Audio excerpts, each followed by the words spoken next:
क्या कोई बतख तेज झरनों में जिंदा रह सकती है?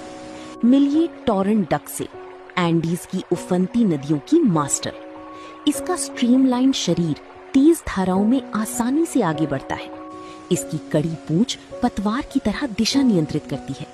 मजबूत पैर और लंबे नाखून इसे गीले पत्थरों पर पकड़ बनाए रखने में मदद करते हैं। इसकी चोंच के दांतेदार किनारे फिसलती कीड़ों को पकड़ने के लिए बने हैं।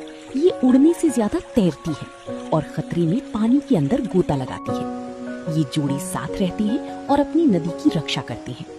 प्रकृति में सर्वाइवल का ये स्तर सच में बेहद एक्सट्रीम है।